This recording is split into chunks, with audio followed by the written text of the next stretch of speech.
नमस्कार दोस्तों, स्वागत है आप सभी का मेरे YouTube चैनल किस्सों का कारवां में। मैं हूं आपका दोस्त आनंद और आपके लिए लेकर आया हूं इतिहास की एक और कड़ी। जी हां दोस्तों, पिछली कड़ी में अपन ने सुना था कि कैसे खंडेला के वीरों ने औरंगजेब की एक मुग़ल वाहिनी को वापस लौटने को मजबूर कर दिया था और उनके एक अन्य सेनापति को बंदी बना लिया था। जी हाँ दोस्तों, यह सब होने के बाद ये सूचना वापस औरंगजेब के पास पहुंचना लाजमी था और औरंगजेब के गुस्से का फिर से कोई ठिकाना नहीं था। अब औरंगजेब खंडेला को हल्के में लेकर चल रहा था, इसलिए उसने छोटी मुग़ल वाहिनी को आक्रमण के लिए भेजा था और अब की बार उसके गुस्से का कोई ठिकाना नहीं था। वो हिंदू विरोधी नीतियों के चलते हुए बिल्कुल एकदम तैयार था। वो खंडेला के राजाओं को दंड देने के लिए ही नहीं, अपितु अब उनके धर्म आस्था के टुकड़े टुकड़े करने के लिए भी वो तैयार था। इसके लिए उसने दोस्तों एक बड़े तोपखाने के साथ में अस्थि सेना दे करके इस बार दराब खां को खंडेला पर आक्रमण करने के लिए भेजा, जिसके अंदर बहुत सारी सेना उसकी तैयार थी।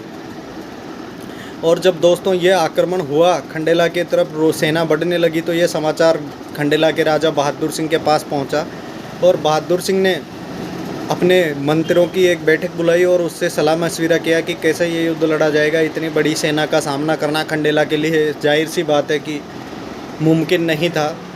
इसके बाद सलाह मशविरे से उन्होंने देखा कि कैसे टोडरमल भोजराजोत के बेटे जुझार सिंह ने छापामार युद्ध के अंदर ये कारतलब खां को ये युद्ध हरा दिया था।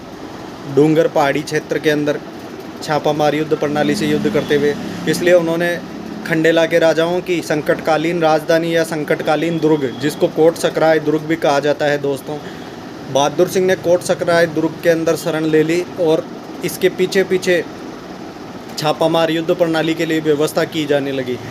ये सब चीज़ें देखते हुए खंडेला की आम जनता ने भी आस पड़ोस के गाँवों में शरण लेना शुरू कर दिया और खंडेला जनविहीन हो गया। जी हाँ दोस्तों, जब औरंगजेब के आक्रमण की सूचना फैली तो आम आदमी त्रस्त हो गया था और उसको लगा था कि जब राजा कोट सकराय दुर्ग में चला गया तो अपने को तो इधर उधर जाने में ही फ़ायदा है। इसलिए जनता आस पड़ोस के रिश्तेदारी गाँवों में जा कर के शरण लेने लगी और वहाँ रहने लगी।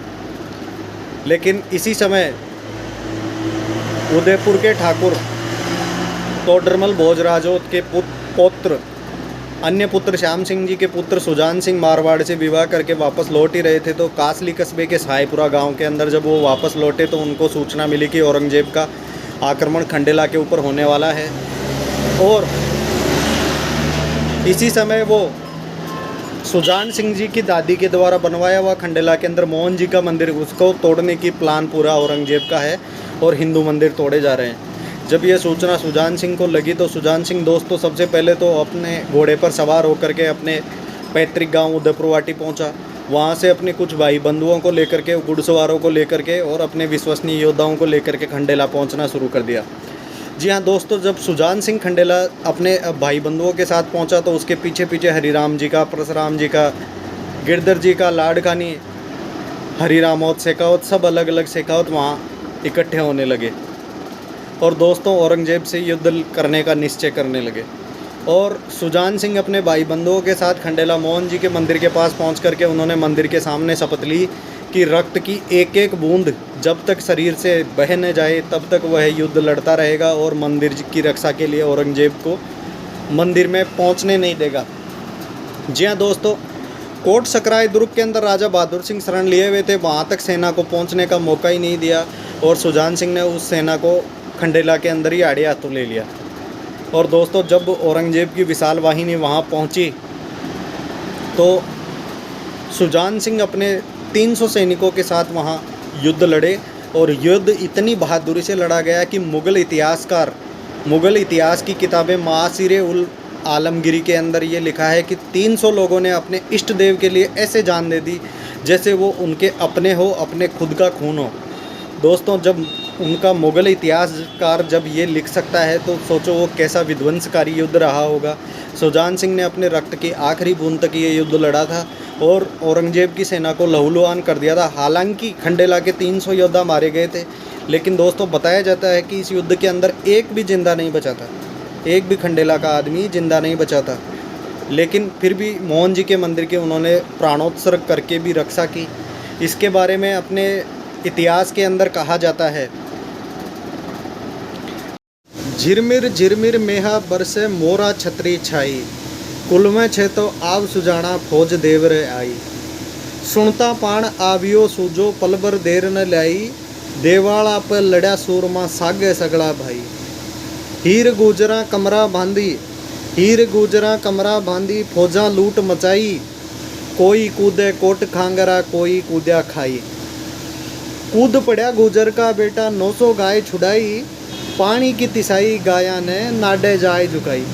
दोस्तों, ये सुजान सिंह जी की छावली के अंदर आज भी ये गीत शेखावाटी क्षेत्र में गाया जाता है और उसमें सुजान सिंह की वीरता का बखान किया जाता है। दोस्तों, ये युद्ध विक्रमी 1736 के अंदर लड़ा गया था और इसके अंदर खंडेला के अंदर घमासान युद्ध देखा गया था। दोस्तों, इसके बाद औरंगजेब की सेना मारकाट मचाती हुई खंडेला को पूरा तहस नहस करके यहाँ से निकल करके जीण माता के मंदिर की तरफ चली गई और वहाँ जीण माता के मंदिर को भी नुकसान पहुँचाया। और बताया जाता है कि दोस्तों, जीण माता के मंदिर को नुकसान पहुँचाने से पहले ही वहाँ एक मधुमक्खियों के झुंड ने उनका पीछा किया और दिल्ली तक औरंगजेब की सेना को बख्शा नहीं और वह दिल्ली तक उनका पीछा किया।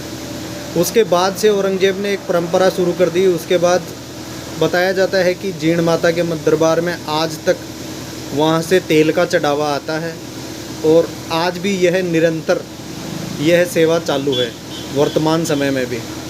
जी हाँ दोस्तों, इस प्रकार सुजान सिंह ने अपने मोहन जी के मंदिर को बचा लिया लड़ करके भी, और औरंगजेब की सेना अपने उद्देश्य में सफल नहीं हो सकी। और बताया जाता है कि दोस्तों, उस ज़माने में खाटू श्याम के मंदिर के अंदर भी लड़ाई हुई थी। उसका पुराने शिलालेखों में नाम खटकूप मिलता है और खाटू का नाम खाटू श्याम की जगह खाटू सानुड़ा मिलता है। सानुड़ा का मतलब होता है सांवड़ा, और खाटू सांवड़ा के नाम से पुराने समय में इस जगह को जाना जाता था। इतिहास की अगली कड़ी में हम आपके सामने प्रस्तुत करेंगे खंडेला के इतिहास की या इतिहास के किसी अन्य किस्से की एक और चर्चा। तब तक के लिए जुड़े रहिए हमारे चैनल किस्सों का कारवा से। अगर आपको इतिहास के लोकल किस्से पसंद आते हैं तो दोस्तों, मेरे चैनल को लाइक शेयर और सब्सक्राइब अवश्य कीजिए। नमस्कार।